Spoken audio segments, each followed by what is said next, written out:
Welcome back to the channel, and today we're taking a look at the Herman Knives Vespertilio. This is the second Herman knife that we've had on the channel, and it's an absolute honor to be able to review something like this. This was sent in by Herman Knives, and we're going to take a closer look at this. Now, even though Herman does a lot of larger knives, this is one of the more compact models from Herman, coming in at 7.4 inches long, and it has a 3.14 inch blade of CPM Magna Cut steel on this one, hardened to 63 HRC. Love the fact that he's bumped up his HRC on the Magna Cut, so I can't wait to see how this one performs. You got a nice little top swedge that comes down, thins out that tip, giving you a little scalpel up there at the front. That's going to be excellent for doing those precision cuts. If you need to really do something fine, intricate, you're going to definitely better do that. It's going to be great for piercing tasks. And being that your edge is fairly straight, you're going to have full power from heel to tip on this knife. So in-hand cuts are going to be great as well. Now, the only thing that it may struggle a little bit is cutting on a flat cutting surface.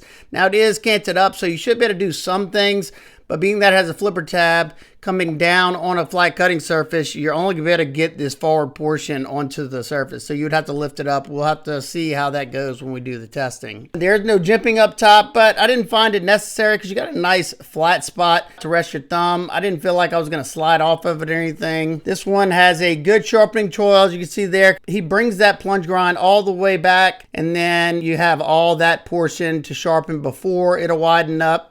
And I love the finish on the two Hermans that I have. It's almost like a lightly tumbled finish, but it may also be that he does some finishing work to these and then does a light blast and tumble. I'm not too sure, but regardless, I like the way it looks. It hides wear very, very well. After doing all the testing on the Ishtar, I have no marks on that blade whatsoever.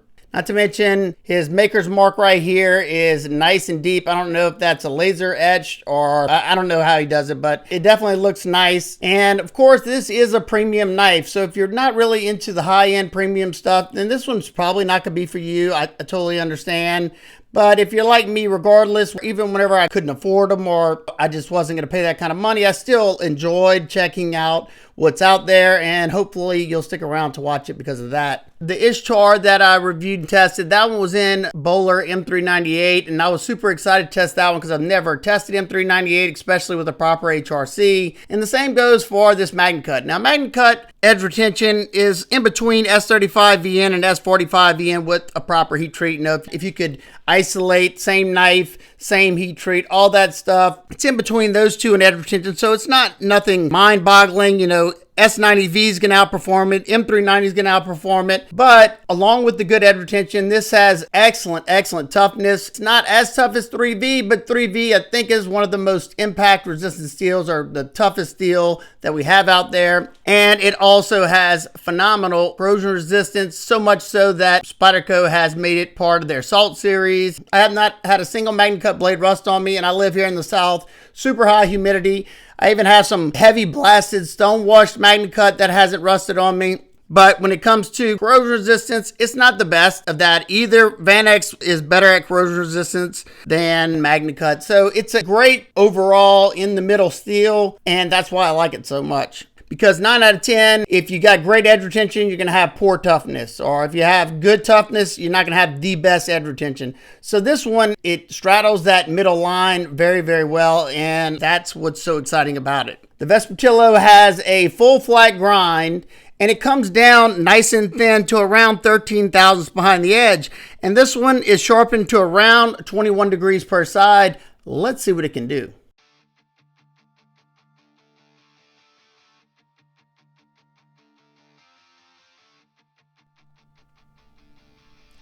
This knife came wicked sharp, and I'm not 100% certain, but I'm pretty sure I've seen him sharpening these knives by hand on a TS Prof system. Somebody else knows that, let us know down in the comments. But it would really make sense because these knives come scary sharp, just like that Ishtar I tested. Very, very nice edge. They're almost a full polished edge. And I was a little worried because I've tested a few Magna Cut knives with polished edges, and they didn't do that well. They were a little over polished. And all the Magna Cut I've tested, which I've tested quite a few, I would say more of a toothy edge is the best, but that's just me. Now we're testing the ergos and started out light. It wanted to bite and it wanted to bite fast. So I was having to really lighten up the pressure. Now I'm just testing 4 ergos here, pushing as hard as I possibly can. And it was great all the way to the very end. I started feeling the tip of the pocket clip in my palm. But I mean, you know, are you really gonna be using it this hard? Who knows? So now we're testing with the 1/2-inch sisal rope. I lifted it up on the block because this has pretty much a straight edge, so it's hard to get enough contact area before that flipper tab hits the cutting board unless you lift it up. And I just won't do the test other than that. But it was cutting so well that I ended up cutting 2 extra pieces toward the end just so I could keep doing it. You know, whenever it's a pleasure to use, I don't mind cutting up more rope or more materials. And this one was an absolute joy.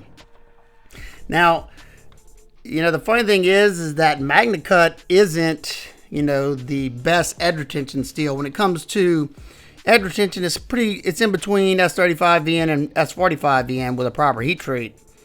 And that's one thing that I know for a fact. I mean, I can tell that Herman Knives does a quality heat treat because I've had so good experience with his factory edges. See, I swapped over to another piece because it's just cutting and cutting. It feels like it got sharper the further I got, but it's probably because I'm not as tired, because I took a little break in between because my wrist and forearms were kind of cramping up from doing multiple knives before this one. But the good thing about MagnaCut is it holds a great edge between, like I said, S35 and S45. It's very tough, not quite as tough as 3V, but it's very tough, and it has great corrosion resistance. Now, it doesn't have the corrosion resistance as Vanix does, but it's got good edge. It's a well-balanced steel that I personally love. You know, I have not had any MagnaCut rust on me, and I've had such good edge retention experiences so far with the MagnaCut that I've tested. And now I've had some that were ran softer at like 61, 62, and I can promise you I have noticed a pretty big difference. Now, the heat treat might not have been as on point with those hardnesses. You know, it's so many different variables. That's why I don't personally do edge retention. This is just making sure there's nothing crazy that goes on with the edge on these tests. But this is another place this knife's going to shine because that tip is a little scalpel. And as you can see here, you can do some things on a flat surface, but like when you have a bigger cut to make where the more the edge has to go through, it's going to come in contact with the board before you actually get through it. So blasted through all this stuff. Once again, Herman nailed it. This thing performed like an absolute dream. Now let's test that edge. And like I said, I would be shocked if it's got a good edge. Now, I will say I put a little ding on the edge somewhere around here when I first got the knife. I was so disappointed. But let's see how that edge is.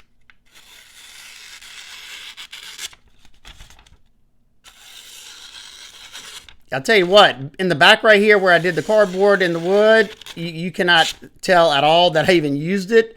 The front, you can definitely tell, but look at that. Still nice and clean. That's very impressive. That's what you can look forward to with a good quality heat treat. Now, let's take a look at the deployment and action of this knife. This is a flipper only. Man, if Herman would start doing some thumb holes or thumb studs, that would just be a game changer. Because I love the action on these knives, but I would love to have a thumb stud or thumb hole action. That would be just, But the action on this one, just watch this. I mean, rockets out. Now this one and the Ishtar as well, but this one's a little bit worse, and I've definitely gotten used to it, but he likes to do these hook up. You can see how that flipper tab kind of hooks this way. Now he did round over all the edges there, and there's no jimping, but you really don't need the jimping whenever you have that hook right there, because no matter what, when you put your finger right there, you're gonna be able to rocket it out. He has the detent dial to where this thing thwacks out, and of course, I don't know if it's coming across on the mic, but it has the Herman sound that he's known for, the twink, thunk. But very nice. Let's see, compared to my Ishtar, which has the sound even more, This one has broken in a little bit more, but I've had this longer and I've carried this one more. But they're very comparable with their action. Now, I did not take this one apart, but I did take the Ishtar apart. And the reason I didn't take this one apart is because the Ishtar had loose bearings in there, and I wasn't aware that it had loose bearings, but that's on me. Luckily, anytime I take apart a knife for the first time, and I'm not sure what's underneath there, I always do it in a little trough that I have. It has little raised walls on it, so those little balls fell in there on a microfiber cloth, so I didn't lose any, but I wasn't taking the chance here, being that the action is perfect out of box. And even though I would like this to not be like that, because it'd be even more comfortable, like I said, I've gotten used to it, and as long as you grab it in the front right there, it's really not bad at all, and not something that I really concern myself with too much. Now let's take a look at this handle. So this is an inlaid version. He does do some that are a little cheaper with no inlays, and the price is all going to depend on the steel he puts on there, inlays,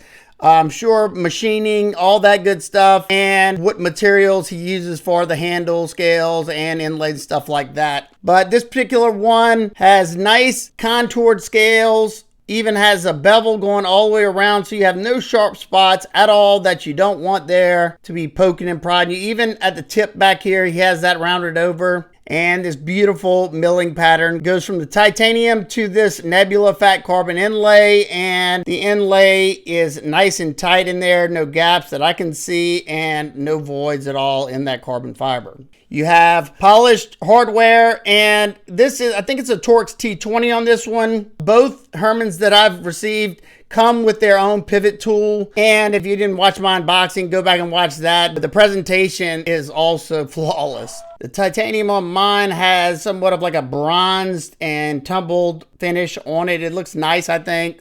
It's got like an aged bronze look. And you flip it over, you have a tie back spacer that has like the cracked ice finish or whatever he's calling it. It looks nice, and you have the little point right there just for some added detail. And then if you look at the side of the pocket clip, you even have that finish that goes from here to the pocket clip. And then you have the same milling lines on the titanium pocket clip that go with the milling on the lock side. This one also has a little milled pocket underneath the clip, so you have more room for thicker material. And you have a decent ramp. It goes in my jeans fine, and it goes through my lightweight shorts fine as well. This one has a good bit of tension to it, more than my Ishtar, but I'm okay with that because I don't want to lose this knife. There's your centering on the knife. It looks to be right down the pipe. Let's touch on the ergos real quick. I talked about it a little bit whenever I was doing the testing. Now, if you have a large or extra large hand, this one may be a little small for you. And don't worry, he has tons of models that are bigger than this one. But for me, it fits perfect. These three fingers fit in front of this little hump right here. And then this one just kind of lands right there. And I was locked in. I was able to get a lot of force into the wood. Now, like I said, in the cutting, whenever I really bear down, I mean, I was pushing really hard. I could feel the tip of this clip, and you could see where the anode is starting to rub off because it was rubbing against my palm. I'm guessing that's why. It just depends. Are you going to be using it this hard? I know a lot of people that buy a knife at this caliber and this price tag aren't going to use it like that, and that's fine. Whatever you choose to use it for, it's your stuff. Do what you want to do. But I get a lot of enjoyment out of using these knives, and that didn't bother me all that much. You know, I didn't really notice it till the very end. And from day-to-day EDC tasks, this is going to be great. You have your external milling and the milling for this inlay to bring down the weight. Plus, if you look inside, you have a ton of milling on the show side scale, and you have as much as you can put on the lock side. And this lock bar is just a partial titanium lock bar, as you can see there. So that's not going to add a whole lot of weight. So it did a lot to reduce the weight on this one. Bringing the weight, we're going to call it 105 grams or 3.7 ounces. Awesome. Now let's take a look at the lockup. Mine's sitting at around, I'd say maybe 30 or 40% or so. And then access to the lock bar is fantastic. Look how far this comes down. You have all this lock bar exposed, and you have a chamfer. And it even has some little milling right there just for some added aesthetic. Very easy for me to get my finger in there. Very nicely done. And rock solid. No movement up or down, left or right. I have not had any issues whatsoever. And I tested these pretty hard. I was worried whenever I was pushing down really hard that this lock bar would slide over, but the geometry must be done proper because I did not have that issue. Quick size comparison, we have the Ontario Rat 1 and 2. It's more in line with the Rat 2. Next up, we have the Spyderco PM2 and Power 3. It's about the same length or close to the same length as the Power 3, but it has about the same cutting edge as the Power 2. Now, these are two good size references. The Quiet Carry Waypoint is just a hair longer, and then we have the CJRB Alt Pyrite that is almost identical in length. And lastly, we have the Hogue Deca Warney, and it is just a hair longer. And then we have the Hinderer XM18 3-inch Warney, and it's a little bit shorter than the Herman.